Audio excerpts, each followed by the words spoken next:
अस्सलामुअलैकुम दोस्तों, डिजिटल लारे में खुश आमदीद। मैं आज लेक्चर नंबर 10 में माइक्रोसॉफ्ट ऑफिस की फास्ट एप्लीकेशन माइक्रोसॉफ्ट वर्ड के साथ आप लोगों की खिदमत में हाजिर हूँ। आज की इस वीडियो में मैं आप लोगों को रेफरेंसेस टैब की तमाम कमांड्स के बारे में बताने वाला हूँ। अगर आप रेफरेंसेस टैब की तमाम कमांड्स को सीखना चाहते हैं तो आप इस वीडियो को एंड तक जरूर देखिएगा ताकि आप इन तमाम कमांड्स को समझ सकें और इनसे फायदा हासिल कर सकें। अगर आपको मेरी ये वीडियो अच्छी लगे तो आप इसको लाजमी लाइक कीजिएगा और अगर आप मेरे चैनल पर पहली बार आए हैं तो मेरे चैनल को सब्सक्राइब कर लीजिएगा और बेल आइकन पर क्लिक करके ऑल पर क्लिक कर दीजिएगा ताकि फ्यूचर में आने वाली तमाम वीडियोस बर वक्त आपके पास पहुंच सकें और आप इनसे फायदा हासिल कर सकें। तो दोस्तों, बिना टाइम वेस्ट किए आज के लेक्चर का बाकायदा आगाज करते हैं। दोस्तों, जैसा कि आप जानते हैं, हमने अपने प्रीवियस लेक्चर में लेआउट टैब के ऑल कमांड्स को कंप्लीट कर लिया था। लेआउट टैब के बाद नेक्स्ट टैब रेफरेंसेस की है। तो आज का लेक्चर हम रेफरेंसेस टैब से स्टार्ट करते हैं। रेफरेंसेस टैब में पहला ग्रुप टेबल ऑफ कंटेंट्स का है और टेबल ऑफ कंटेंट्स ग्रुप में पहली कमांड टेबल ऑफ कंटेंट्स की ही है।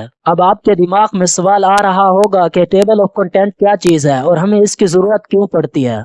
दोस्तों, जब भी आप कोई थीसिस लिखते हैं या कोई रिसर्च लिखते हैं या कोई बुक आप कंपोज करते हैं तो उनमें आपने देखा होगा कि जितने भी थीसिस होते हैं या जितनी भी रिसर्चेस होती हैं या जितनी भी बुक्स होती हैं उनके शुरू में चैप्टर्स की फहरिस्त दी होती है जिसमें यह लिखा होता है कि फला चैप्टर फला पेज नंबर पर मौजूद है। तो इसी फहरिस्त को ही हम टेबल ऑफ कंटेंट कहते हैं। और अगर आप ऐसा चाहते हैं कि वर्ड के अंदर कुछ ऐसा डाटा कंपोज करें, यानी आपका कंप्यूटर खुद ब खुद वो फहरिस्त तरतीब दे कि कौन सा चैप्टर किस पेज नंबर पर आ रहा है, तो ऐसा हम टेबल ऑफ कंटेंट की मदद से ही कर सकते हैं। तो दोस्तों, मैं आपको एक मिसाल के जरिए टेबल ऑफ कंटेंट को समझाने की कोशिश करता हूँ। सबसे पहले मैं कंट्रोल ए पर क्लिक करके इस तमाम डेटे को डिलीट कर देता हूँ। अब हम पहले पेज को खाली छोड़ देते हैं ताकि हम फर्स्ट पेज पर टेबल ऑफ कंटेंट इंसर्ट कर सकें और हम नेक्स्ट पेज पर डेटा टाइप करते हैं। तो डायरेक्ट नेक्स्ट पेज पर जाने के लिए हम लेआउट टैब में आते हैं। उसके बाद हम यहाँ ब्रेक्स पे आते हैं और यहाँ से पेज ब्रेक पर क्लिक करते हैं। पेज ब्रेक पर क्लिक करते ही आप डायरेक्ट नेक्स्ट पेज पर पहुंच जाएंगे।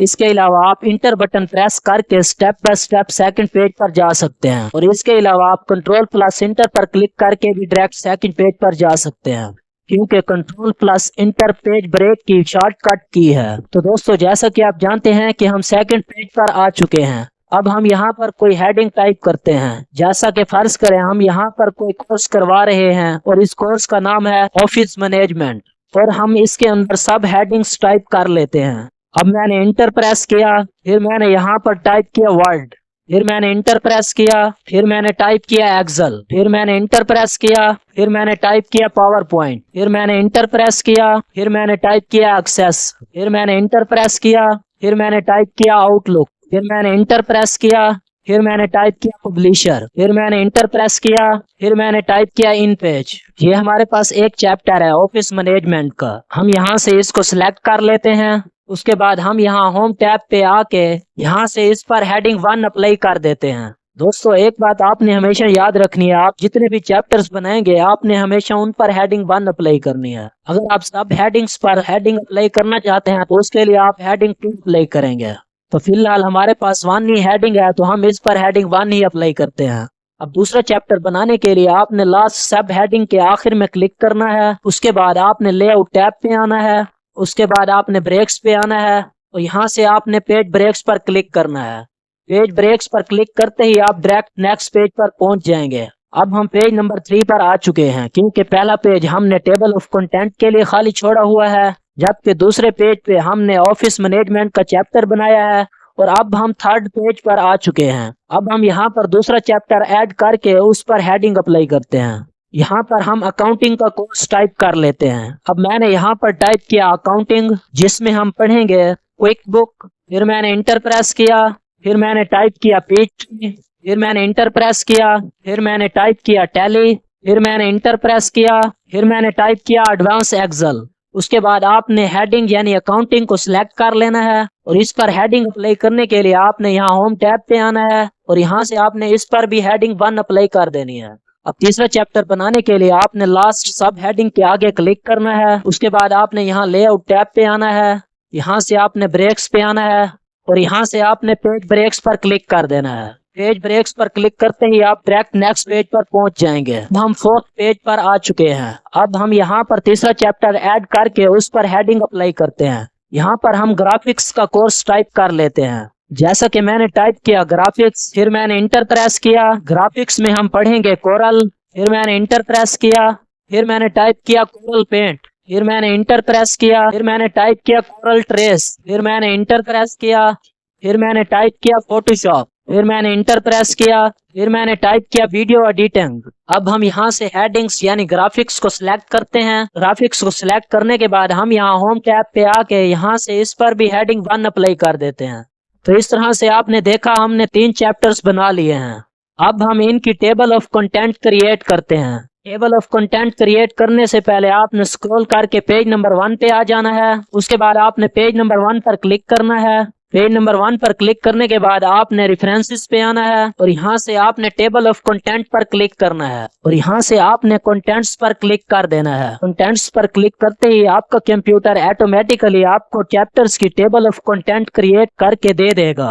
अब आप टेबल ऑफ कंटेंट में देख सकते हैं हमने जितने चैप्टर्स बनाए थे वो यहाँ पर आ चुके हैं और कौन सा चैप्टर किस पेज पर मौजूद है उसके सामने उस चैप्टर का पेज नंबर भी लिखा हुआ है। यहाँ पर हमारे पास ऑफिस मैनेजमेंट पेज नंबर 2 पर मौजूद है, अकाउंटिंग पेज नंबर 3 पर मौजूद है और ग्राफिक्स पेज नंबर 4 पर मौजूद है। टेबल ऑफ कंटेंट का एक फायदा ये भी है कि अगर आप इनमें से किसी चैप्टर को पढ़ना चाहते हैं तो आप कंट्रोल बटन प्रेस करके जिस चैप्टर पर क्लिक करेंगे तो डायरेक्ट उस चैप्टर पर पहुंच जाएंगे, क्योंकि आपका table of content as a hyperlink भी काम करता है। तो टेबल ऑफ कंटेंट के जरिए डायरेक्ट किसी चैप्टर पर जाने का तरीका यह है कि पहले आपने कंट्रोल बटन को प्रेस करके रखना है। उसके बाद आपने जिस चैप्टर पर जाना है आपने सिंपल उस पर क्लिक कर देना है। तो इस तरह आप ऑटोमेटिकली उसी चैप्टर पर चले जाएंगे जिस पर आप क्लिक करेंगे। मैं स्क्रॉल करते हुए दोबारा पेज नंबर 1 पे आता हूँ। जैसे हम ग्राफिक्स को पढ़ना चाह रहे हैं तो कंट्रोल बटन प्रेस करने के साथ साथ हम यहाँ से जैसे ही ग्राफिक्स पर क्लिक करेंगे तो हम डायरेक्ट ग्राफिक्स पर पहुंच जाएंगे।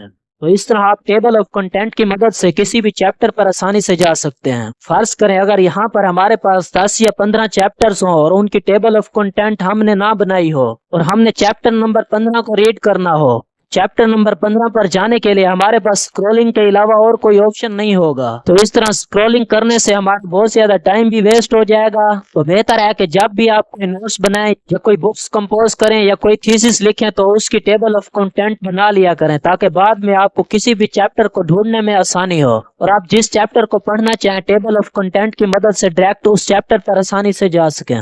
अब आपने टेबल ऑफ कंटेंट तैयार कर ली। अब फर्ज करें अगर आपने एक और हेडिंग तैयार कर ली, हम यहाँ से ग्राफिक्स चैप्टर पे आते हैं और यहाँ पर क्लिक करके हम लेआउट टैब में आते हैं। यहाँ से हम ब्रेक्स पे आते हैं और यहाँ से हम पेज ब्रेक्स पर क्लिक करते हैं। पेज ब्रेक्स पर क्लिक करते ही हम नेक्स्ट पेज पर पहुंच जाएंगे। अब हम यहाँ पर एक और कोर्स ऐड कर लेते हैं। जैसे मैं यहाँ पर टाइप कर लेता हूँ ऑनलाइन जॉब ट्रेनिंग, जिसके अंदर हम यहाँ पर यूट्यूब लिख देते हैं, उसके बाद फाइवर लिख देते हैं, उसके बाद इंटर प्रेस करके अपवर्क लिख देते हैं। अब हम इस पर हेडिंग अप्लाई करने के लिए इसको सिलेक्ट कर लेते हैं। सिलेक्ट करने के बाद हम यहाँ होम टैब पे आते हैं और यहाँ से इस पर हेडिंग 1 अप्लाई कर देते हैं। अब हम ऊपर टेबल ऑफ कंटेंट में चेक करते हैं कि जो हमने चैप्टर नंबर 4 अभी बनाया है वो टेबल ऑफ कंटेंट में ऐड हुआ है या नहीं हुआ। तो आप यहाँ पर देख सकते हैं हमारा chapter number 4 table of content में अभी तक ऐड नहीं हुआ है। तो चैप्टर नंबर 4 या नेक्स्ट किसी भी चैप्टर को टेबल ऑफ कंटेंट में ऐड करने का तरीका यह है कि आपने रेफरेंस टैब पे आना है। उसके बाद आपने यहाँ अपडेट टेबल पे क्लिक करना है। अपडेट टेबल पर क्लिक करते ही आपका chapter number 4 table of content में ऐड हो जाएगा। तो इस तरह आप नेक्स्ट चैप्टर या किसी भी न्यू चैप्टर को टेबल ऑफ कंटेंट में आसानी से ऐड कर सकते हैं। तो इस तरह आप टेबल ऑफ कंटेंट को यूज करके अपने काम को और ज्यादा आसान कर सकते हैं, बजाय इसके कि आप हर पेज पर जाएं, वहां पर हेडिंग नोट करें और फिर पेज नंबर लिखें और फिर उसके बाद टाइटल लिखें।